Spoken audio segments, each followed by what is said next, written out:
நான் சொன்னால இதெல்லாம் தாண்டி ஒண்ணு மனித காதல் அல்ல, மனித கதையும் தாண்டி அந்த மாதிரி இது வந்து ஒரு தளபதி விஜய் அண்ட் அவரோட மனைவியான சங்கீதா விஜய் ஆக்ட்ரஸ் த்ரிஷா அப்படின்னு சொல்லிட்டு இவங்க 3 பேரை பத்தின பிரச்சனை தான் இப்ப சோசியல் மீடியா முழுசும் ஹாட் டாபிக்கா போயிட்டு இருக்கு. அதுலயுமே சங்கீதா விஜய் வந்து எனக்கு விஜய் கிட்ட இருந்து விவாகரத்து வேணும், மியூச்சுவல் விவாகரத்துக்கு நான் எவ்வளவு முயற்சி பண்ணேன், பட் விஜய் வந்து எனக்கு விவாகரத்து கொடுக்க மாட்டேங்கிறாரு, என்ன வீட்டுக்குள்ளேயும் சேர்த்திக்க மாட்டேங்கிறாரு அப்படின்னு சொல்லிட்டு நடிகை கூட தொடர்புல இருக்காரு அப்படின்னு பல குற்றச்சாட்டுகளை அடுக்கி சென்னை குடும்ப நல நீதிமன்றத்துல மனு தாக்கல் பண்ணியிருந்தாங்க. இந்த மனு விசாரிச்ச நீதிபதி வர ஏப்ரல் 20 விஜய விசாரணைக்கு நேர்ல வர சொல்லி உத்தரவிட்டிருந்தாரு. இப்படிப்பட்ட சூழ்நிலை மறுபடியும் சங்கீதா விஜய் 2வது பெட்டிஷன் தாக்கல் பண்ணியிருந்தாங்க. அதாவது நீலாங்கரை வீட்டுல தான் 26 வருஷமா விஜய் கூட வாழ்ந்திருக்காங்க. இப்ப அந்த வீட்டுல வாழ்றதுக்கான ரைட்ஸா விஜய் கொடுக்க மாட்டேங்கிறாரு. நான் பிரிட்டிஷ சேர்ந்த சிட்டிசன் அப்படின்றனால எனக்கு இந்தியால வாழ்றதுக்கு அந்த ஒரு வீடு தான் இருக்கு அப்படின்னு கேட்டிருக்காங்க. பட் விஜய் வந்து அந்த வீட்டுல வாழ விட மாட்டேங்கிறார் அப்படின்னு சொல்லியிருக்கதால இப்படி ஒரு மனு தாக்கலை இன்னொரு பக்கம் பண்ணியிருக்காங்க. இப்படிப்பட்ட நிலையில த்ரிஷா கூட சேர்ந்து திருமண விழாவுக்கு விஜய் கலந்துகிட்டது மேலும் பேசு பொருளா மாறி இருக்கு. இவ்வளவு நாளா சினிமா துறையில இருந்து எல்லாருமே அமைதியா இருந்தாங்க. ரசிகர்கள் தொண்டர்கள் மட்டும்தான் வந்து விஜய்க்கு ஆதரவாகவும் எதிராகவும் பேசிட்டு வந்தாங்க.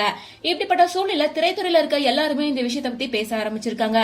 முன்னாடி சமுத்திரக்கனி வந்து விஜய் அவர்கள் இந்த விஷயத்த பண்ணாம இருந்திருக்கலாம், யார பழிவாங்க விஜய் த்ரிஷா இப்படி எல்லாம் பண்றாங்க அப்படின்னு ஓபன் டாக்கா பேசியிருந்தாரு.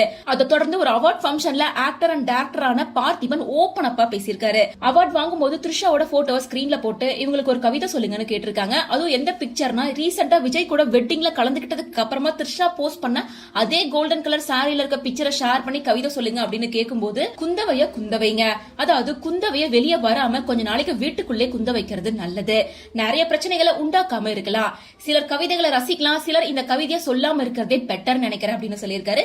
அதாவது திரைத்துறையில இருக்கவங்க பலருமே வந்து விஜயன் த்ரிஷாவை விமர்சிச்சு பேச ஆரம்பிச்சிருக்காங்க.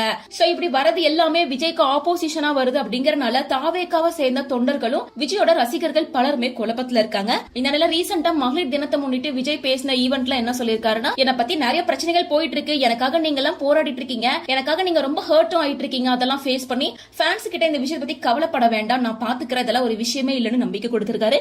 இருந்தாலுமே பலருமே விஜயும் த்ரிஷாவும் இப்ப விமர்சிச்சு பேச ஆரம்பிச்சுட்டாங்க. இப்படி இருக்க சூழ்நிலையில வர இருக்க தேர்தல்ல விஜய்க்கு வாக்கள் அதிகரிக்குமா அல்லது இதுவே வந்து அவருக்கு மைனஸ் ஆகி வாக்கெல்லாம் சரியுமா, 2026 விஜய் வெற்றி பெறுவாரா அப்படிங்கறத இப்ப கேள்விக்குறியா இருக்கு. சோ இது பத்தி உங்களோட ஒப்பீனியன் என்ன அப்படின்றத கமெண்ட்ஸ் மூலமா ஷேர் பண்ணுங்க.